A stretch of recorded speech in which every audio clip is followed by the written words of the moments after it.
Okay, welcome on board sa ating pong programang ito, Sister, Kandungan Bayan Sagip Kapwa Operatives, na kung saan po ay hinahamon natin ang lahat po ng senior citizen na magkaroon po ng dagliang kagalingan. So, nasana po yung problema ng beauty natin. Kamusta po ang mga matang ito na dati po medyo lumalabo? Gano'n po kalinaw yan? Okay na po? So, nasaan po yung kaninang sobra po ang pagkangiwit natin sa sakit? Talaga.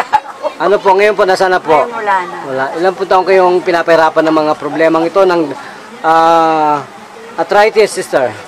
Wala. Ilan po taong kayong nahirapan sa arthritis? Ano lang yung ito, yung, di ba yung arthritis? Ano yun? Rayuma. Ayun.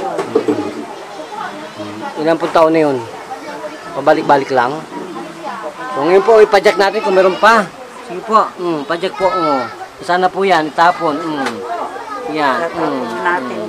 So yan, wala na po. So magpakilala po, sister, sa ating pong programa, Kandungan Bayan Sagip Kapwa. Ano pong tunay na pangalan natin? Alicia. Alicia Tuyor. Ilang taong gulang po ang beauty natin? Ha? Ilang taon na po tayo? 77. So naligayan po ba kayo sa ating pong programa? Oh. Sa ating pong nagbigay ng karapatan na to para po isigaw at ibantog ang karapatan pangkalusugan ng bawat mamayang Pilipino na nagyangan po ng tamang kasagutan sa ating pong medikong ito. Yan po si Tony Falcon. So kayo po ba naligayan sa Diyos? Okay, kung gano'n po, magpasalamat po tayo. Sige po. Maraming salamat po. Yan po si Tony Falcon. Bakit po kayo naligayahan? Ay kasi po naalis na yung pananakit ko eh. Ilan pong minuto para malaman nila? Ilan pong minuto? Iwan ko eh. Sandali lang eh. Ay, gano'n. Brother, sandali lang. Naniniwala ka kay sister? Sandali lang po. Ayan po inyo. Ilang pong minuto na wala ng ramdam? Ha? Maging tagal-tagal po mga alam mo 10 minutos. 10 minutos. Okay na po basta't mawala. Ano po? So, sister, lahat yata po gumagaling. Ano po bang meron tayo? So, kayo na po ang magiging lingkod bayan dito sa inyo.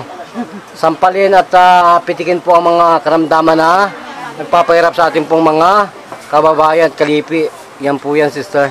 So kayo po ba ay nalulugod sa Diyos ngayon sa inyo pong napapanaagan at nakikita? May himala ba? May himala. Okay, salamat po. Hallelujah, praise God. So kung gano'n po, magpapalam tayo. Ito pa rin po ang kaisa-isa nagpapasabi, mahal ka ng programang ito. Thank you, Mr. Alexander.